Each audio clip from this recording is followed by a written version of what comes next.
Assalamualaikum warahmatullahi wabarakatuh. Perkenalkan, kami dari kelompok 1 Kewarganegaraan. Kami akan mempresentasikan tentang negara hukum dan HAM.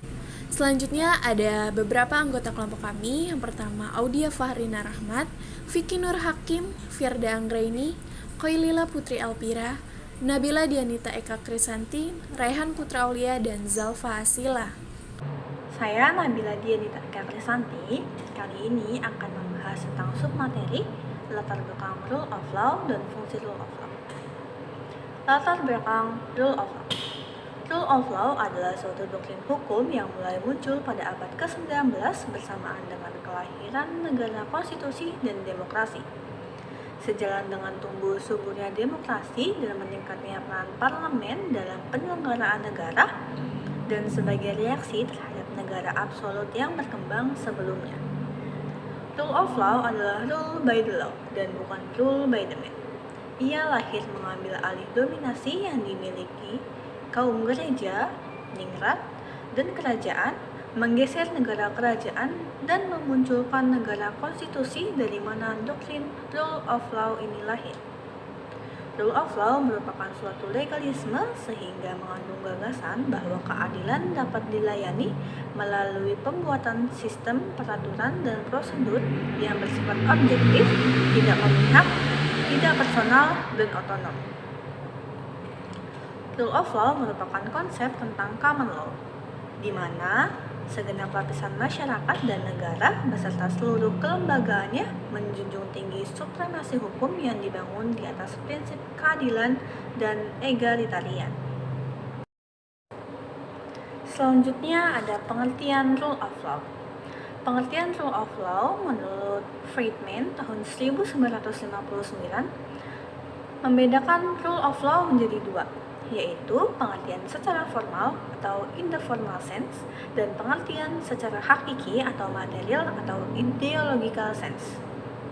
Secara formal, rule of law diartikan sebagai kekuasaan umum yang terorganisasi atau organized public power, misalnya negara. Sedangkan secara hakiki, rule of law terkait dengan penegakan rule of law karena menyangkut ukuran hukum yang baik dan buruk, just and unjust law.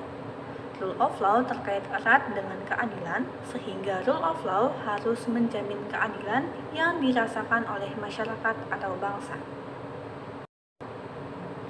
Selanjutnya ada pengertian rule of law menurut Sunarjati Hartono. Menurut Sunarjati Hartono, rule of law ialah harus menjamin apa yang diperoleh masyarakat ataupun bangsa yang bersangkutan dipandang sebagai keadilan, khususnya pada keadilan sosial. Selanjutnya menurut Sajipto Raharjo. Menurut Sajipto Raharjo, rule of law ialah sebagai suatu institusi sosial yang juga memiliki struktur sosial sendiri serta memperakar budaya sendiri. Rule of law tumbuh serta berkembang ratusan tahun seiring dengan pertumbuhan pada masyarakat Eropa, sehingga dapat memperakar sosial serta budaya Eropa yang bukan institusi netral. Selanjutnya ada konsep negara hukum IVDC, menguraikan adanya 3 unsur penting dalam setiap negara hukum yang disebutnya dengan istilah the rule of law, yaitu 1. Ada supremacy of law, yang kedua ada equality before the law, yang ketiga ada due process of law. Yang pertama, supremacy of law, yaitu dominasi dari aturan-aturan hukum untuk menentang dan meniadakan kesewenang-wenangan dan kewenangan bebas yang begitu luas dari pemerintah. Selanjutnya ada equality before the law, yaitu persamaan di hadapan hukum atau penundukan yang sama dari semua golongan kepada ordinary law of the land yang dilaksanakan oleh ordinary court. Ini berarti tidak ada orang yang berada di atas hukum, baik pejabat maupun warga negara, bisa berkewajiban untuk mentaati hukum yang sama. Yang ketiga ada due process of law, atau terjaminnya hak-hak manusia oleh konstitusi yang merupakan hasil dari the ordinary law of land. Bahwa hukum konstitusi bukanlah sumber, akan tetapi merupakan konsekuensi dari hak-hak individu yang dirumuskan dan ditegaskan oleh peradilan. Singkatnya, prinsip-prinsip hukum privat melalui tindakan peradilan dan parlemen sedemikian diperluas sehingga membatasi posisi crown dan pejabat. Fungsi rule of law adalah jaminan secara formal terhadap rasa keadilan bagi rakyat Indonesia dan juga keadilan sosial sehingga diatur pada pembukaan Undang-Undang Dasar 1945. Selanjutnya ada fungsi rule of law. Fungsi rule of law ini ada 4 yang utama. Yang pertama itu mengatasi perselisihan. Aturan hukum memastikan bahwa hakim memutuskan perselisihan dalam hal aturan yang diketahui dan umum yang ada dan tidak sesuai dengan keinginan yang diinginkan dari hasil tertentu. Tujuan hakim adalah untuk menjaga ketertiban, bukan untuk mencapai beberapa hasil spesifik atau mengarahkan sumber daya masyarakat kepada orang atau penggunaan tertentu. Fungsinya adalah untuk memastikan mengartikulasikan dan menyempurnakan aturan keadilan yang akan memungkinkan pelestarian tatanan sosial. Seorang hakim tidak mengeluarkan fatwa, dia hanya untuk memerintah ketika perselisihan diajukan kepadanya. Setelah undang-undang telah menarik batas-batas kebijaksanaan individu, pengadilan seharusnya tidak menebak-nebak penggunaan individu atas kebijakan itu. Hakim harus melaksanakan hukum dan tidak mengubah hukum. Selanjutnya yang kedua adalah memberikan keadilan hukum. Keadilan distributif, yaitu sosial, tidak dapat didamaikan dengan supremasi hukum. Aturan hukum hanya menetapkan aturan untuk permainan sosial. Aturan-aturan perilaku yang adil ini berlaku untuk sejumlah orang, kasus, dan kejadian yang belum diketahui dan tidak dapat ditentukan. Aturan-aturan ini tidak memiliki referensi ke orang, tempat, atau objek tertentu. Singkatnya, hukum semacam itu tidak mencoba untuk menentukan siapa yang akan menjadi pemenang atau pecundang, atau apa yang akan muncul dari masyarakat dari aturan-aturan ini. Yang ketiga ada memberikan fungsi administratif. Ada kecenderungan untuk fungsi pencarian hukum pemerintah menjadi bingung dengan fungsi administratifnya. Banyak dari apa yang kita anggap sebagai hukum hari ini adalah undang-undang administratif yang dimaksudkan untuk mengarahkan operasi internal pemerintah daripada untuk mempertahankan keadilan. Dengan kata lain, aturan organisasi yang berwenang secara keliru diberi status yang sama dengan aturan umum keadilan. Ketika perbedaan antara perintah administratif dan aturan peradilan menjadi kabur, kekangan pada kekuatan pemerintah telah melemah. Hal ini menyebabkan kesan yang salah bahwa pejabat terpilih kami memiliki dan harus memiliki kekuasaan sebanyak mungkin dalam memutuskan aturan keadilan, seperti dalam perumusan dan pelaksanaan proposal administratif. Yang keempat ada mengontrol sifat pluralisme dan konstitusionalisme. Pluralisme dan konstitusionalisme memiliki sikap skeptis terhadap konsentrasi kekuasaan. Sedangkan kekuasaan adalah kekuatan yang dengannya seseorang dapat memaksa orang lain untuk patuh. Otoritas adalah hak untuk mengarahkan dan memerintahkan, yaitu untuk dipatuhi. Permintaan otoritas dan membutuhkan kekuatan.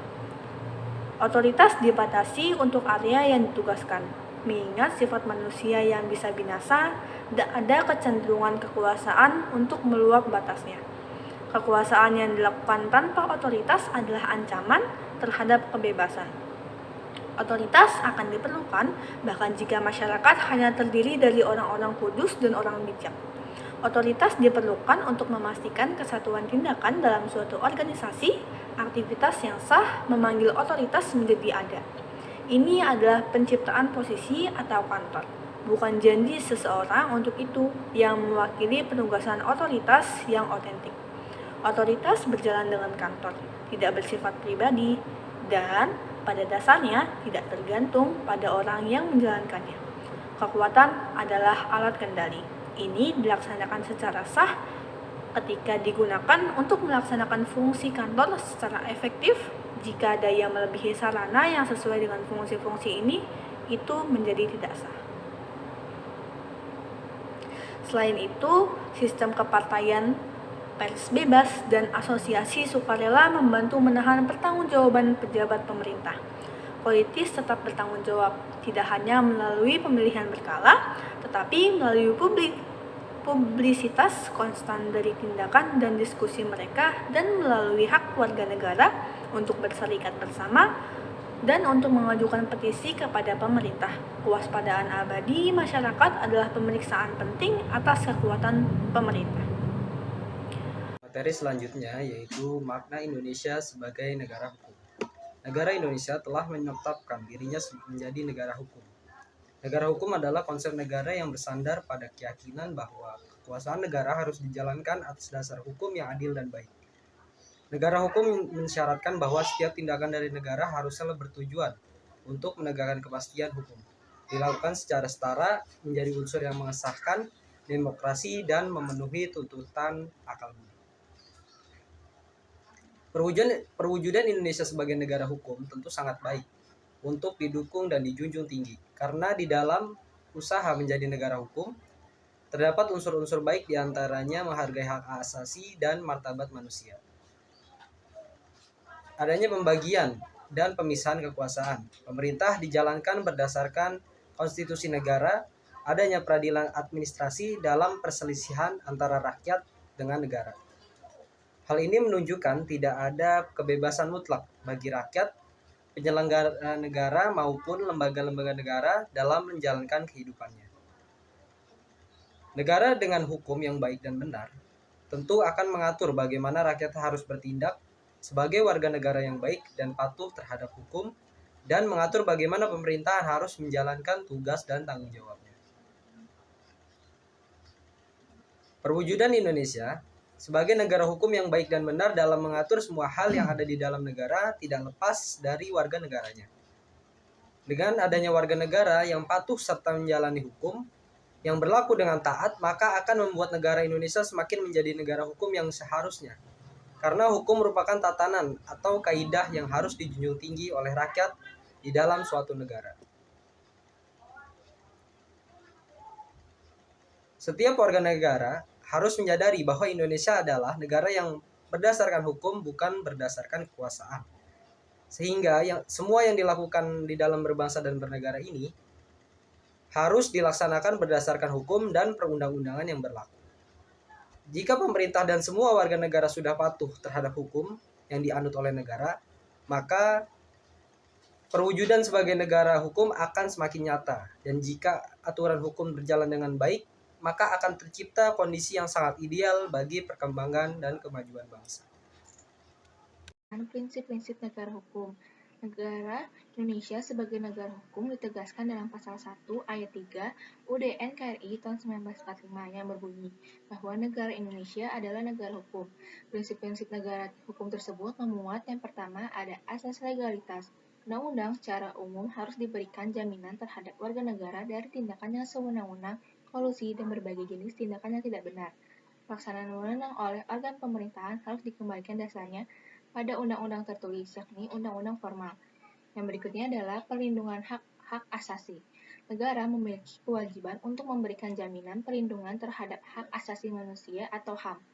Yang berikutnya adalah pemerintah terikat hukum.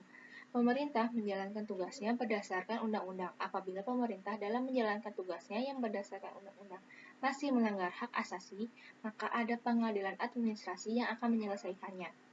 Yang berikutnya adalah monopoli paksaan pemerintah untuk menjamin penegakan hukum. Pemerintah harus menjamin bahwa di tengah masyarakat terdapat instrumen yuridis penegakan hukum. Pemerintah dapat memaksa seseorang yang melanggar hukum melalui sistem peradilan negara. Memaksakan hukum publik secara prinsip merupakan tugas pemerintah. Yang terakhir ada pengawasan oleh hakim yang merdeka. Superioritas hukum tidak dapat ditampilkan jika aturan hukum hanya dilaksanakan organ pemerintahan. Oleh karena itu, di dalam setiap negara hukum diperlukan pengawasan oleh hakim yang merdeka. Berikutnya adalah prinsip-prinsip negara hukum Indonesia dalam UUD NKRI tahun 1945. Yang pertama itu, norma hukumnya bersumber pada Pancasila. Pancasila memegang peranan penting sebagai dasar dan landasan ideologi bangsa Indonesia. Pancasila juga memiliki fungsi sebagai hukum dasar nasional, yang berartikan Pancasila merupakan sumber dari segala sumber hukum. Yang berikutnya, sistem yang digunakan adalah sistem konstitusi. Salah satu konsekuensi dari suatu hierarki peraturan perundang-undangan bahwa perundang-undangan yang lebih rendah kedudukannya tidak boleh bertentangan dengan peraturan perundang-undangan yang lebih tinggi kedudukannya. Apabila peraturan perundang-undangan tersebut lebih rendah, maka dapat diawasi dengan mekanisme pengujian. di Indonesia sendiri, di mana UUD 1945 memberikan kewenangan pengujian peraturan perundang-undangan kepada lembaga yudikatif baik MA maupun MK. Yang berikutnya, prinsip kesamaan kedudukan dalam hukum dan pemerintahan. Adanya persamaan kedudukan setiap orang dalam hukum dan pemerintahan yang diakui secara normatif dan dilaksanakan secara empirik. Dalam rangka prinsip persamaan ini, segala sikap dan tindakan diskriminatif dalam segala bentuk dan manifestasinya diakui sebagai sikap dan tindakan yang terlarang. Yang berikutnya, adanya pemisahan kekuasaan melalui check and balance.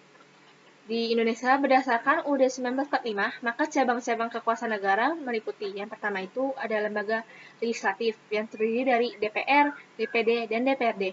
Yang berikutnya, lembaga eksekutif yang terdiri dari presiden, wakil presiden, kementerian-kementerian negara, pemerintah daerah seperti kepala daerah dan wakil kepala daerah. Yang berikutnya ada lembaga yudikatif yang terdiri dari MA beserta badan-badan peradilan yang di bawahnya, peradilan umum, peradilan agama, peradilan tata usaha negara, dan peradilan militer serta sebuah mahkamah konstitusi. Yang berikutnya adanya pembatasan kekuasaan dalam bernegara. Salah satu contoh bentuk pembatasan kekuasaan adalah pembatasan masa jabatan presiden dan wakil presiden hanya maksimal 2 periode dalam memegang masa jabatan 10 tahun. Dan terakhir itu adanya jaminan akan hak asasi dan kewajiban dasar manusia.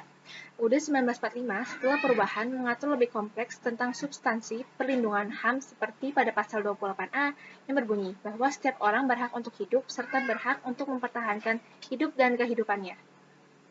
Oke, selanjutnya adalah hubungan negara hukum dengan hak asasi manusia. Hubungan antara HAM atau hak asasi manusia dengan negara hukum ini sangat erat bagaikan mata uang yang memiliki dua sisi yang tidak dapat dipisahkan. Dan peran hukum di sini adalah sebagai batasan dan juga sebagai pengawal dari hak asasi manusia yang bisa merealisasikan perwujudan keadilan dari HAM itu sendiri. Nah, Indonesia kan merupakan negara hukum, dan ciri dari negara hukum itu salah satunya adalah perlindungan terhadap HAM. Jadi, jika dalam suatu negara, khususnya Indonesia, jika HAM itu tidak dilindungi, maka Indonesia bukan lagi negara hukum, akan tetapi negara diktator dengan pemerintahan yang sangat otoriter. Perlindungan terhadap HAM dalam negara hukum terwujud dalam bentuk penormaan hak yang ada di dalam konstitusi dan juga undang-undang. Sedangkan untuk penegakan HAM dapat melalui badan-badan peradilan sebagai pelaksana kekuasaan kehakiman. Dan pemerintah dalam menegakkan HAM ini harus selalu memperhatikan peraturan yang berlaku. Karena jika pemerintah melakukannya dengan kekuasaan, apabila ada yang bertentangan dengan peraturan perundang-undangan, maka pemerintah tersebut akan terjerat oleh hukum.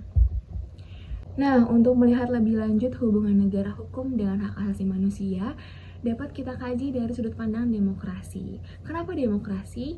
Karena demokrasi dan HAM merupakan konsepsi kemanusiaan dan relasi sosial yang dilahirkan dari sejarah peradaban manusia di seluruh penjuru dunia. Jadi nggak cuma di Indonesia aja, tapi benar-benar di seluruh penjuru dunia. Demokrasi dan HAM ini dapat juga dimaknai sebagai hasil perjuangan manusia untuk mempertahankan dan mencapai harkat kemanusiaannya. Karena hingga saat ini konsepsi demokrasi dan HAM cuma itu gitu yang telah terbukti paling mengakui dan menjamin harkat kemanusiaan. Oleh karena itu, implementasi demokrasi dan HAM menjadi dambaan setiap manusia dalam kehidupan sehari-hari. Sebagaimana telah dirumuskan dalam naskah perubahan kedua UUD 1945, yaitu tentang ketentuan mengenai HAM, hak asasi manusia ini telah mendapatkan jaminan konstitusional yang sangat kuat dalam Undang-Undang Dasar. Sebagian besar materi UUD ini sebenarnya berasal dari rumusan undang-undang yang telah disahkan sebelumnya, yaitu Undang-Undang Nomor 39 Tahun 1999 tentang hak asasi manusia. Ketentuan-ketentuan yang memberikan jaminan konstitusional terhadap hak asasi manusia sangat penting dan bahkan dianggap merupakan salah satu ciri pokok dianutnya prinsip negara hukum di suatu negara. Hubungan antara negara hukum dan hak asasi manusia, hubungan yang mana bukan hanya dalam bentuk formal semata-mata, dalam arti bahwa perlindungan HAM ini bukan cuma merupakan ciri utama konsep negara hukum, tapi juga hubungan tersebut dilihat secara material. Nah, hubungan yang secara material ini digambarkan dengan setiap sikap dan tindakan dari penyelenggara negara itu harus bertumpu pada aturan hukum sebagai asas legalitas. Konstruksi yang demikian ini menunjukkan pada hakikatnya semua kebijakan dan sikap tindak penguasa bertujuan untuk melindungi hak asasi manusia. Pada sisi lain, kekuasaan kehakiman yang bebas dan merdeka tanpa dipengaruhi oleh kekuasaan manapun merupakan wujud perlindungan dan penghormatan terhadap hak asasi manusia dalam negara hukum. Rasa materi berikutnya ialah penegakan hak asasi manusia di Indonesia. Penerapan hukum pada pelanggaran hak asasi manusia.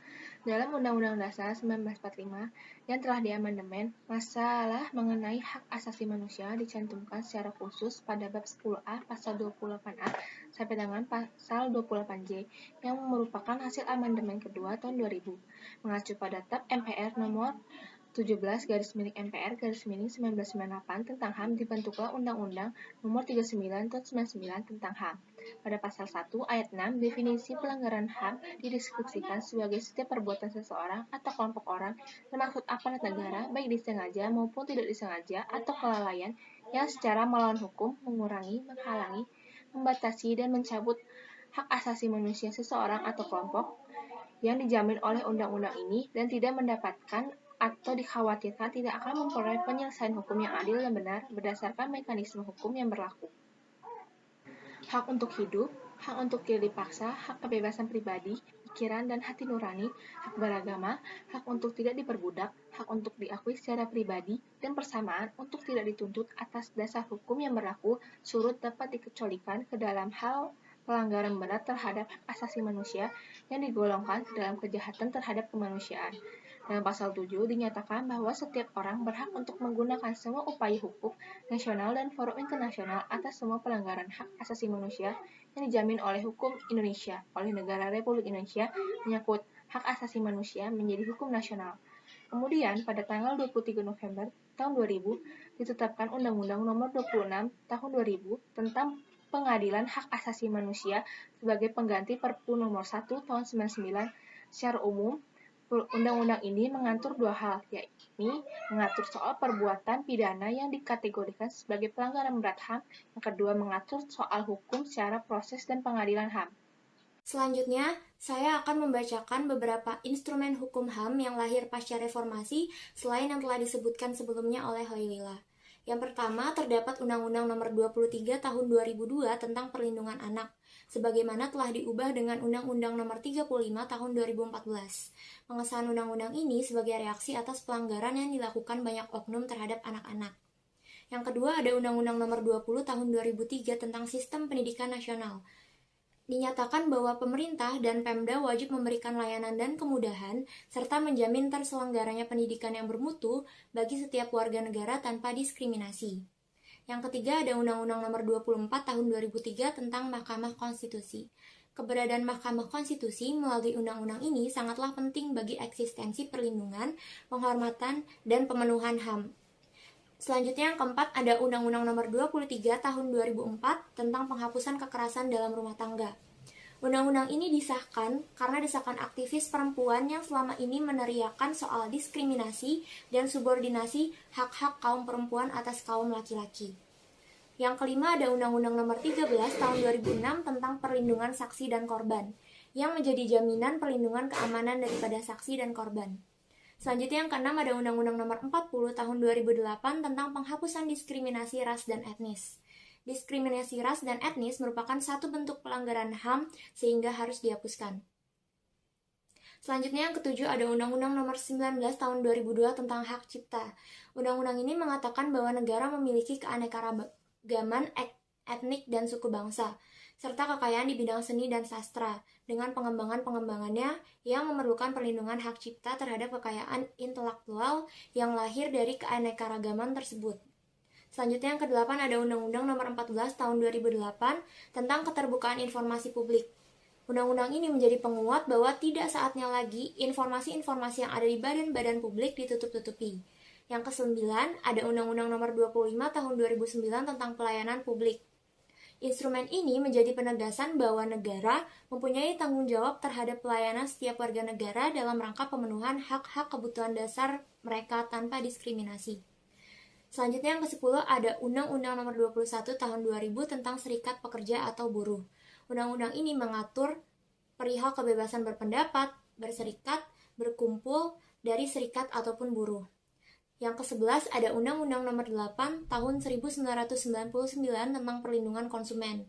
Undang-undang ini menegaskan bahwa terbukanya pasar nasional sebagai akibat dari proses globalisasi ekonomi harus tetap menjamin peningkatan kesejahteraan masyarakat. Undang-undang ini menjamin dengan jelas soal hak dan kewajiban daripada konsumen. Selain itu, pemerintah Indonesia juga telah meratifikasi beberapa hukum internasional yang berarti bahwa pemerintah Indonesia telah menyatakan kesediaannya untuk diikat oleh suatu perjanjian internasional tersebut. Pembahasan selanjutnya terkait lembaga yang dapat mengadili pelanggaran HAM di Indonesia, yaitu yang pertama ada pengadilan umum, yang kedua ada pengadilan militer, yang kedua ada pengadilan agama, dan yang keempat ada pengadilan niaga. Dalam wilayah 4 pengadilan tersebut, para pelanggaran HAM dapat diadili sesuai dengan pelanggaran yang dilakukannya di dalam wilayah hukum Indonesia. Pengadilan HAM di Indonesia sekarang telah memasuki babak baru dengan telah diselesaikannya amanat Undang-Undang Nomor 39 Tahun 1999 tentang Hak Asasi Manusia, yang menegaskan pemerintah sebagai penyelenggara negara dan Dewan Perwakilan Rakyat sebagai badan legislatif guna membuat suatu perundang-undangan yang berkaitan dengan pengadilan terhadap para pelaku pelanggaran kejahatan HAM di Indonesia. Sebagai perwujudan pasal 104 Undang-Undang Nomor 39 Tahun 1999 tentang Hak Asasi Manusia, terwujudlah Undang-Undang Nomor 26 Tahun 2000 yang mengatur tentang pengadilan hak asasi manusia. Keberadaannya secara hukum menjawab bahwa Indonesia mau dan mampu dengan sungguh-sungguh mengadili pelaku pelanggaran HAM yang berat seperti yang telah diamanatkan.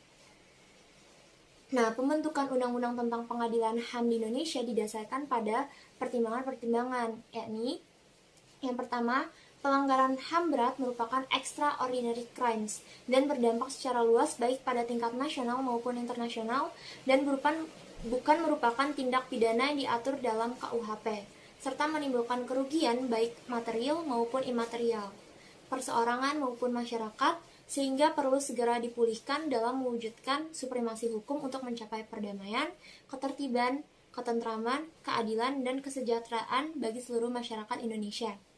Kemudian yang selanjutnya, terhadap perkara pelanggaran HAM yang berat diperlukan langkah-langkah penyelidikan, penyidikan, dan penuntutan yang bersifat khusus. Nah, kekhususan dalam penanganan pelanggaran hak asasi manusia yang berat ialah yang pertama diperlukan penyidik dengan membentuk tim ad hoc, penyidik ad hoc, penuntut umum ad hoc, dan hakim ad hoc. Diperlukan penegasan bahwa penyidikan hanya dilakukan oleh Komisi Nasional Hak Asasi Manusia atau Komnas HAM, sedangkan penyidik tidak berwenang menerima laporan atau pengaduan sebagaimana diatur dalam KUHP. Selanjutnya diperlukan ketentuan mengenai tenggang waktu tertentu untuk melakukan penyelidikan, penuntutan, penyidikan, dan pemeriksaan di pengadilan. Dan yang terakhir, diperlukan ketentuan yang menegaskan tidak ada kadaluarsa bagi pelanggaran HAM yang berat. Selanjutnya, terdapat peranan dari Komnas HAM. Sebelum memasuki peran-peran dari Komnas HAM itu sendiri, kita harus mengetahui terlebih dahulu apa itu definisi dari Komnas HAM. Komisi Nasional Hak Asasi Manusia adalah lembaga mandiri yang kedudukannya setingkat dengan lembaga negara lainnya yang berfungsi untuk melaksanakan pengkajian, penelitian, penyuluhan, pemantauan, dan mediasi hak asasi manusia. Keberadaan Komnas HAM didasarkan pada Undang-Undang Nomor 39 Tahun 1999 yang juga menetapkan keberadaan, tujuan, fungsi, keanggotaan, asas kelengkapan, serta tugas dan wewenang Komnas HAM. Di samping kewenangan menurut Undang-Undang Nomor 39 Tahun 1999, Komnas HAM juga berwenang melakukan penyelidikan terhadap pelanggaran HAM yang berat dengan dikeluarkannya Undang-Undang Nomor 26 Tahun 2000 tentang Pengadilan Hak Asasi Manusia. Dalam melakukan penyelidikan ini, Komnas HAM dapat membentuk tim ad hoc yang terdiri atas Komnas HAM dan unsur masyarakat. Peran Komnas HAM sebagaimana yang diamanatkan dalam Undang-Undang Nomor 39 Tahun 1999 terdapat pada bab 7 pasal 75 sampai pasal 103. Pada pasal 75 dinyatakan bahwa Komnas HAM mempunyai tujuan untuk mengembangkan kondisi yang kondusif bagi terciptanya penegakan HAM di Indonesia yang tidak terlepas dari Pancasila, Undang-Undang Dasar 1945, Piagam PBB, dan Deklarasi Universal HAM. Menurut pasal 76, guna mencapai arah tujuannya, Komnas HAM harus melaksanakan fungsi pengkajian, penelitian, penyuluhan, pemantauan, mediasi mengenai hak asasi manusia. Dalam melaksanakan fungsi tersebut, Komnas HAM harus terdiri dari tokoh masyarakat yang berdedikasi dan integritas tinggi, serta menghayati cita-cita negara ini yang berdasarkan keadilan serta menghormati nilai-nilai HAM. Untuk melaksanakan bidang pengkajian dan penelitian, Komnas HAM bertugas dan berwenang melakukan yang pertama, pengkajian dan penelitian berbagai instrumen internasional HAM dengan tujuan memberikan saran-saran mengenai kemungkinan aseksi atau relatifikasi. Yang kedua, pengkajian dan penelitian berbagai peraturan perundang-undangan untuk memberikan rekomendasi mengenai pembentukan, perubahan, dan pencabutan peraturan perundang-undangan yang berkaitan dengan HAM. Yang ketiga, penerbitan hasil pengkajian dan penelitian. Selanjutnya ada studi kepustakaan, studi lapangan, dan studi banding di negara lain mengenai HAM. Selanjutnya juga ada pembatasan berbagai masalah yang berkaitan dengan perlindungan, penegakan, dan pemajuan HAM. Lalu yang terakhir ada kerjasama pengkajian dan penelitian dengan organisasi, lembaga, atau pihak lainnya baik tingkat nasional, regional, maupun internasional dalam bidang HAM. Nah, selanjutnya ada melaksanakan bidang penyuluhan dan pemantauan. Nah, tugas dan wewenang Komnas HAM yang pertama ada pengamatan pelaksanaan HAM dan penyusunan laporan hasil pengamatan tersebut. Lalu ada penyelidikan dan pemeriksaan terhadap peristiwa yang timbul dalam masyarakat yang berdasarkan sifat atau lingkungannya patut diduga terhadap pelanggaran HAM. Selanjutnya ada pemanggilan kepada pihak pengadu atau korban maupun pihak yang diadukan untuk dimintai dan didengar keterangannya. Selanjutnya juga ada pemanggilan saksi untuk dimintai dan didengar kesaksiannya, dan kepada saksi pengadu diminta menyerahkan bukti yang diperlukan. Lalu ada peninjauan di tempat kejadian dan tempat lainnya yang dianggap perlu.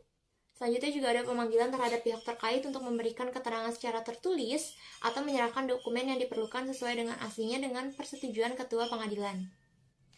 Lalu ada pemeriksaan setempat terhadap rumah, pekarangan, bangunan, dan tempat-tempat lainnya yang diduduki atau dimiliki pihak tertentu dengan persetujuan ketua pengadilan.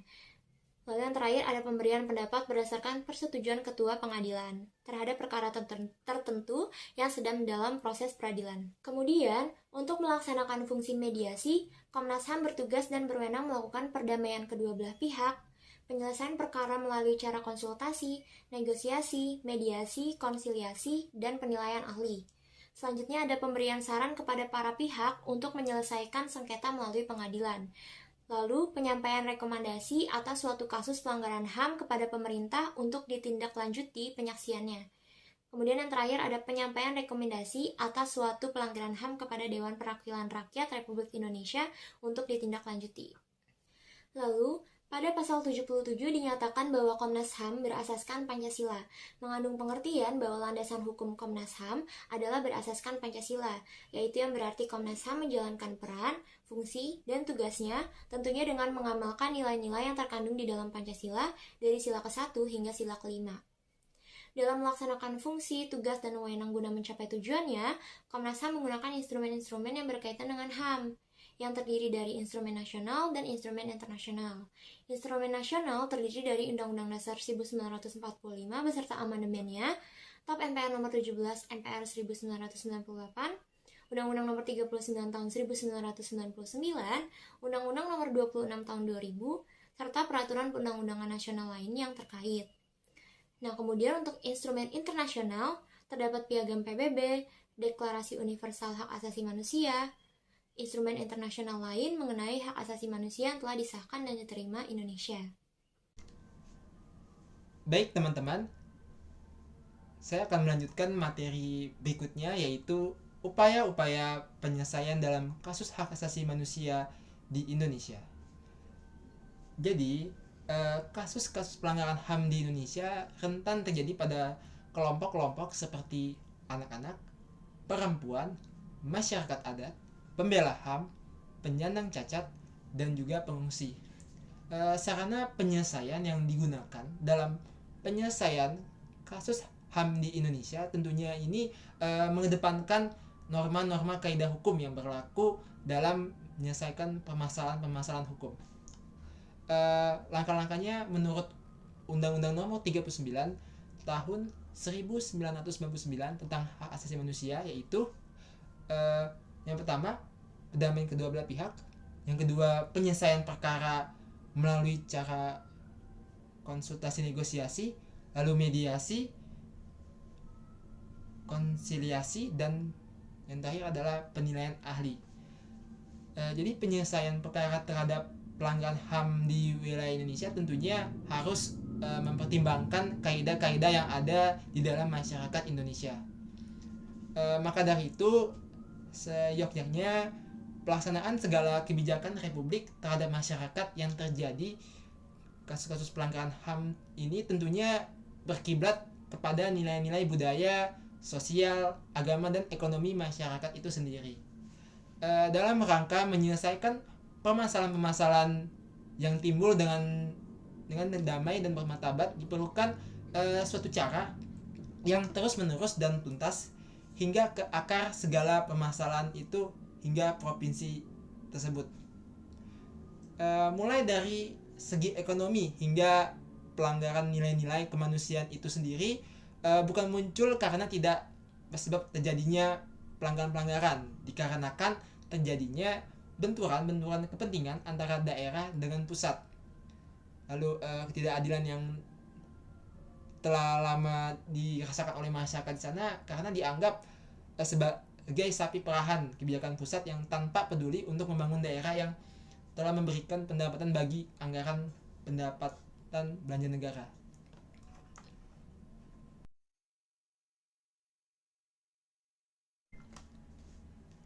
Terlepas dari siapa yang membuat situasi yang disharmonisasi ini dalam masyarakat yang menyebabkan jadinya pelanggaran HAM, haruslah disadari sarana penyelesaian dengan kekerasan atau senjata sudah tidak efektif dalam menyelesaikan segala permasalahan.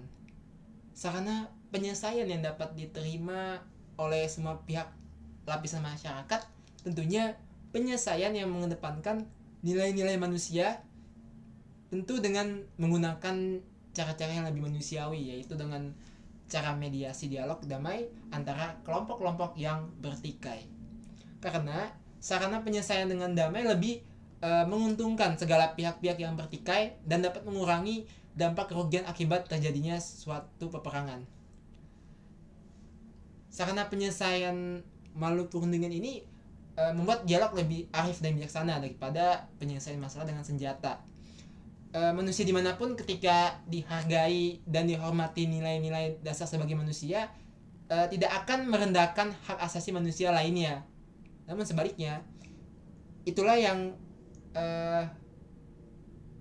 mengapa para pengamat, para tokoh-tokoh negarawan ini lebih mengedepankan penyelesaian permasalahan pelanggaran hak asasi manusia ini dengan cara damai dan lebih bermartabat.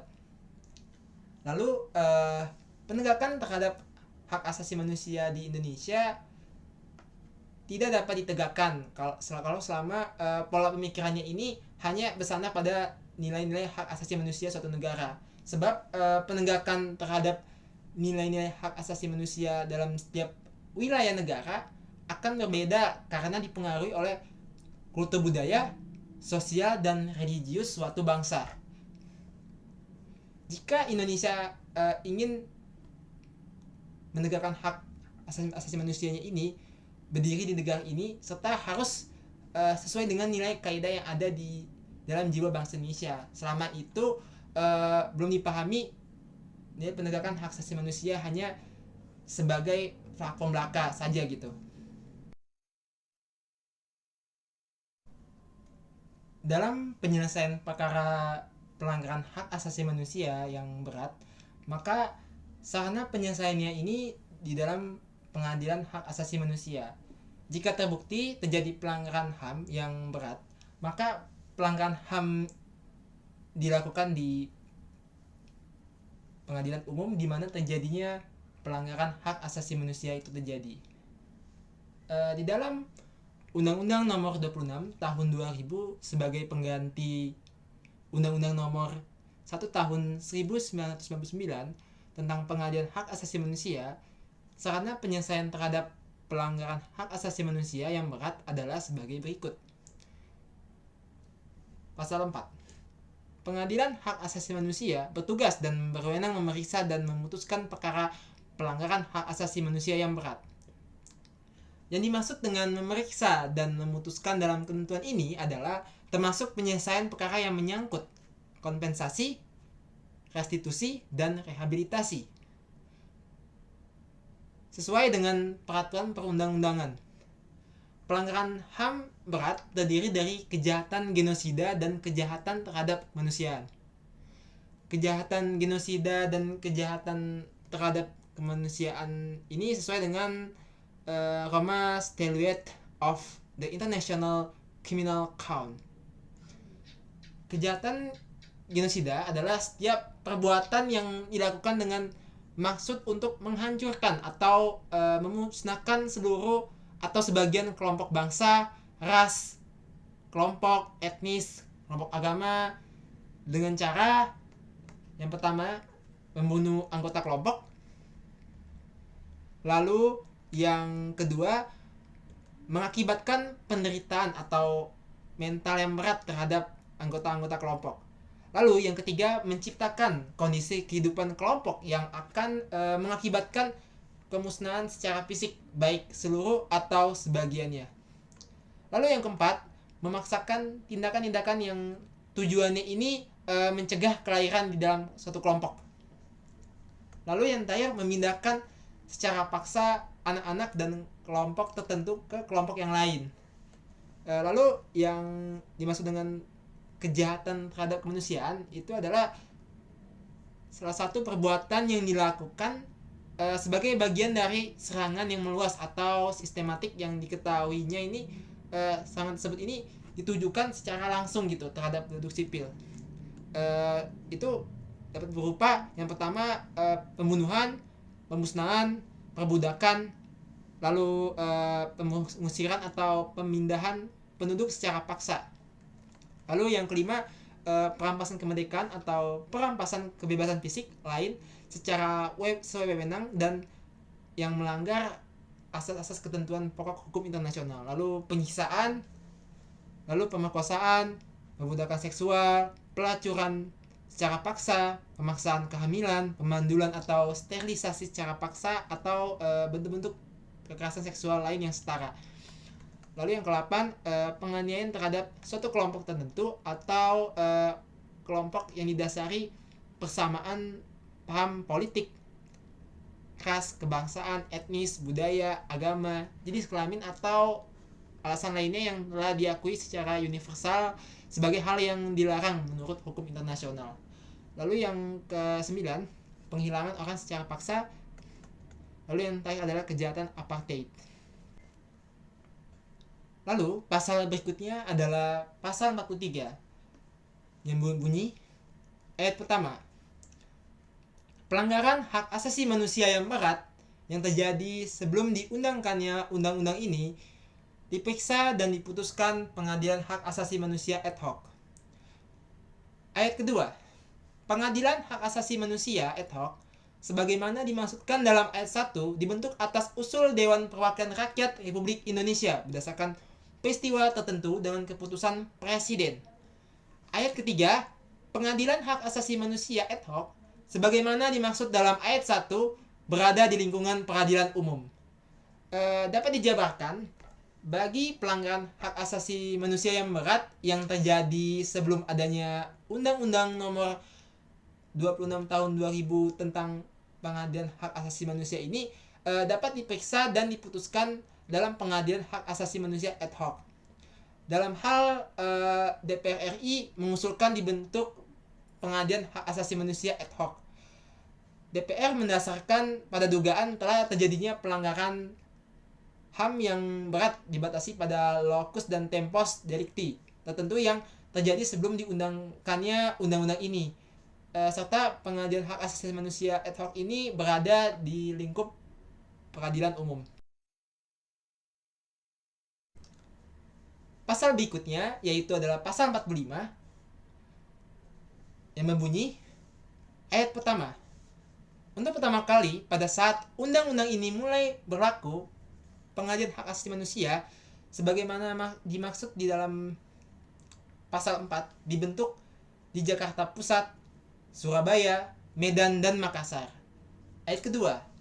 Daerah hukum pengadilan hak asasi manusia sebagaimana dimaksud dalam ayat 1 berada pada pengadilan negeri di A. Jakarta Pusat yang meliputi wilayah daerah khusus ibu kota Jakarta, Provinsi Jawa Barat, Banten, Sumatera Selatan, Lampung, Bengkulu, Kalimantan Barat, dan Kalimantan Tengah. B. Surabaya yang meliputi Provinsi Jawa Timur, Jawa Tengah, Daerah Istimewa Yogyakarta, Bali, Kalimantan Selatan, Kalimantan Timur, Nusa Tenggara Barat, Nusa Tenggara Timur. C. Makassar yang meliputi Provinsi Sulawesi Selatan, Sulawesi Tenggara, Sulawesi Tengah, Sulawesi Utara, Maluku, Maluku Utara, Irian Jaya. D. Medan yang meliputi Provinsi Sumatera Utara, Daerah Istimewa Aceh, Riau, Jambi, dan Sumatera Barat.